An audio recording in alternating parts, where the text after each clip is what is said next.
ശ്രീനാരായണ ഗുരുദേവൻ രചിച്ച ആത്മോപദേശ ശതകം എന്ന കൃതിക്ക് professor G Balakrishnan Nair sir വ്യാഖ്യാനം എഴുതിയിട്ടുണ്ട്. അതിൻ്റെ ഓഡിയോ ബുക്ക് നമുക്ക് തുടർന്ന് കേൾക്കാം. 51 ശ്ലോകം.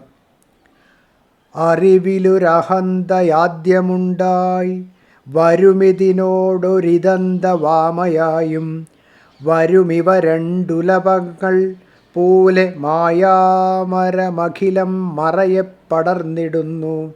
അറിവിലിരുന്ന് അഖണ്ഡബോധത്തിൽ നിന്നും ഒരഹന്ത, ഞാൻ എന്ന അഹംബോധം അഥവാ ജീവബോധം ആദ്യമായി ഉണ്ടായി വരും, ആദ്യമായി രൂപം കൊള്ളും. അതോടൊപ്പം ഒരിതന്ത, ഇതു ബുദ്ധി, ഇതു മനസ്സ്, ഇതു ശരീരം, ഇതു വസ്ത്രം എന്നിങ്ങനെ ഇത് എന്ന പദാർത്ഥബോധം വാമയായും അഹംബോധത്തെ ബന്ധിക്കുന്നതായും രൂപം കൊള്ളും. ഈ രണ്ടും ചേർന്നുള്ള ദ്വൈതബോധം രണ്ടുലപങ്ങൾ പോലെ, രണ്ടു വള്ളികൾ പോലെ മായാമരമഖിലം ശക്തിസ്വരൂപമാകുന്ന വൃക്ഷത്തെ മുഴുവൻ മറച്ചു കളയുമാറ് പടർന്നു വ്യാപിക്കുന്നു. അഖണ്ഡബോധത്തിൽ നിന്ന് ഞാൻ എന്ന അഹംബോധം അഥവാ ജീവബോധം ആദ്യമായി രൂപം കൊള്ളും. അതോടൊപ്പം ഇത് ബുദ്ധി, ഇത് മനസ്സ്, ഇത് ശരീരം, ഇത് വസ്ത്രം എന്നിങ്ങനെ ഇത് എന്ന പദാർത്ഥബോധം അഹംബോധത്തെ ബന്ധിക്കുന്നതായും രൂപം കൊള്ളും. ഈ രണ്ടും ചേർന്നുള്ള ദ്വൈതബോധം രണ്ടു വള്ളികൾ പോലെ ശക്തിസ്വരൂപമാകുന്ന വൃക്ഷത്തെ മുഴുവൻ മറച്ചു കളയുമാറ് പടർന്നു വ്യാപിക്കുന്നു. മായാമരത്തിലെ രണ്ടു വള്ളികൾ. ഇതന്ത എന്നതിന് ഇത് എന്ന ബോധം എന്നാണ് അർത്ഥം. പ്രപഞ്ച അനുഭവത്തെ മുഴുവൻ നമുക്ക് അഹംബോധമെന്നും ഇതം ബോധമെന്നും രണ്ടായി തിരിക്കാം. ശ്രീ ശങ്കര ഭഗവത്പാദർ ബ്രഹ്മസൂത്ര ഭാഷ്യത്തിൽ ഞാൻ, നീ എന്നിങ്ങനെ രണ്ടായി തിരിക്കുന്നു. ഞാൻ അല്ലാത്തതൊക്കെ നീ എന്ന് താത്പര്യം. ജീവബോധം, പദാർത്ഥബോധം ഈ രണ്ടും ചേർന്നതാണല്ലോ പ്രപഞ്ച അനുഭവം. ഞാൻ എന്ന അഹംബോധമാണ് ജീവബോധം. ഞാൻ അല്ലാത്ത സകലതിനെയുമാണ് ഗുരുദേവൻ ഈ ശ്ലോകത്തിൽ ഇതെന്താ എന്ന പദം കൊണ്ട് അർത്ഥമാക്കുന്നത്. ഈ രണ്ട് അനുഭവങ്ങളെയും ഒന്ന് വിശകലനം ചെയ്ത് നോക്കിയാൽ തന്നെ സത്യം വെളിപ്പെടും. പ്രപഞ്ചാനുഭവത്തിലെ പദാർത്ഥബോധം മുഴുവൻ എവിടെയായാലും ജീവബോധത്തെ ആശ്രയിച്ചാണ് നിൽക്കുന്നത്. പ്രപഞ്ചാനുഭവത്തിലെ പദാർത്ഥബോധം മുഴുവൻ എവിടെയായാലും ജീവബോധത്തെ ആശ്രയിച്ചാണ് നിൽക്കുന്നത്. പ്രപഞ്ചാനുഭൂതിയുടെ കേന്ദ്ര ഘടകം ഞാൻ ആണെന്ന് മുൻപ് വിവരിച്ചിട്ടുണ്ടല്ലോ. ഞാനില്ലെങ്കിൽ ഒരനുഭൂതിയുമില്ല. ഞാനുണ്ടെങ്കിൽ അതിനോട് ചേർന്ന ബുദ്ധി, മനസ്സ്, ഇന്ദ്രിയങ്ങൾ, ദേഹം, ബാഹ്യപദാർത്ഥങ്ങൾ ഇവയൊക്കെ അനുഭവപ്പെടുന്നു. അപ്പോൾ പ്രപഞ്ചമുള്ളതായി തീരണമെങ്കിൽ ആദ്യം അഹം ഉണ്ടാവണം. ഈ അഹം എവിടെ നിന്നുണ്ടായി? ഞാനുണ്ട് എന്നിങ്ങനെ വ്യക്തമായും സ്വയം ഉണ്മ അനുഭവിക്കുന്ന അഹം ബോധത്തിൻ്റെ സ്ഫുരണമാണെന്ന് പറയേണ്ടതില്ലല്ലോ. ജഡത്തിന് സ്വയം ഉണ്മ അനുഭവിക്കാനുള്ള കഴിവില്ല. ഞാൻ എന്നത് ബോധത്തിൻ്റെ അല്പസ്ഫുരണമാണെങ്കിൽ തീർച്ചയായും അതൊരഖണ്ഡ ബോധത്തിൽ നിന്നും സ്ഫുരിക്കുന്നതായിരിക്കണം. ബോധസ്ഫുരണം ബോധത്തിൽ നിന്നേ സാധ്യമാവൂ. അഹം ബോധത്തിൻ്റെ ഉദയത്തിന് ശേഷം മാത്രം ഉള്ളതായി ഭവിക്കുന്ന ജഡത്തിൽ നിന്നും അഹം ഉദയം ചെയ്തു എന്ന് പറയാൻ കഴിയുകയില്ലല്ലോ. ഒരിക്കൽ കൂടി വായിക്കാം.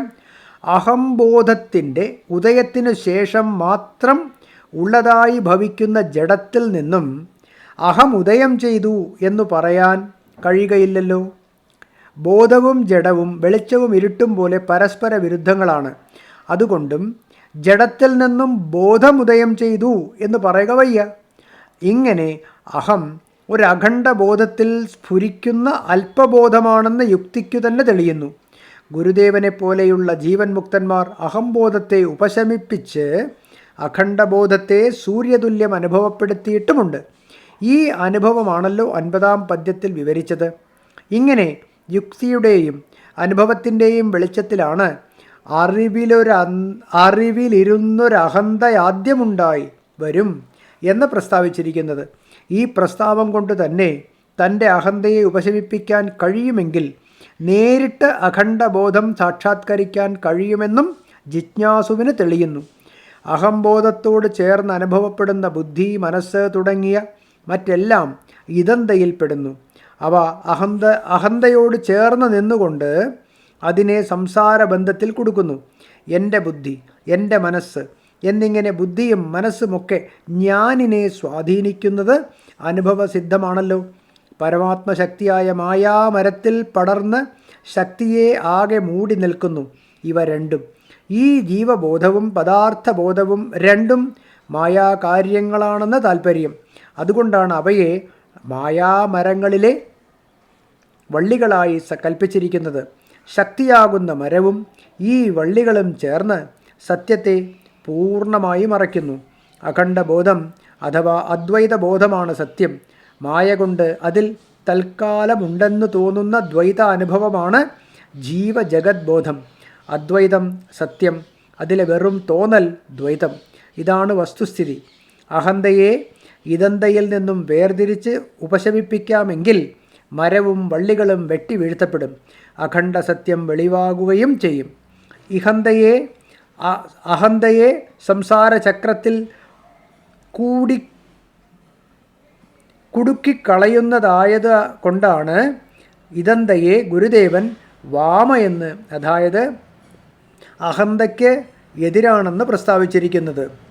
അഹന്തയെ സംസാരചക്രത്തിൽ കുടുക്കിക്കളയുന്നതായതുകൊണ്ടാണ് ഇദന്തയെ ഗുരുദേവൻ വാമയെന്ന്, അതായത് അഹന്തയ്ക്കെതിരാണെന്ന് പ്രസ്താവിച്ചിരിക്കുന്നത്. ഇതേ കാര്യം തന്നെയാണ് തുഞ്ചത്ത് ഗുരു ഒന്നായ നിന്നെ ഇഹ രണ്ടെന്നു കണ്ടളവിലുണ്ടായൊരിണ്ടൽ ബധമിണ്ടാവതല്ല മമ എന്ന ഹരിനാമ കീർത്തനത്തിൽ പ്രസ്താവിക്കുന്നത്. സംസാരഭ്രമത്തിൻ്റെ രഹസ്യം ഇങ്ങനെ വെളിപ്പെടുത്തിയിട്ട് സൃഷ്ടിയുടെയും സാക്ഷാത്കാരത്തിൻ്റെയും ഉജ്ജ്വല ചിത്രങ്ങൾ ഒരുമിച്ച് ഒരേ പദ്യത്തിൽ അനിതര സാധാരണമായ കലാകൗശല്യത്തോടുകൂടി വരച്ചു കാട്ടുകയാണ് അടുത്ത പദ്യത്തിൽ. Audio book തുടരുന്നതാണ്.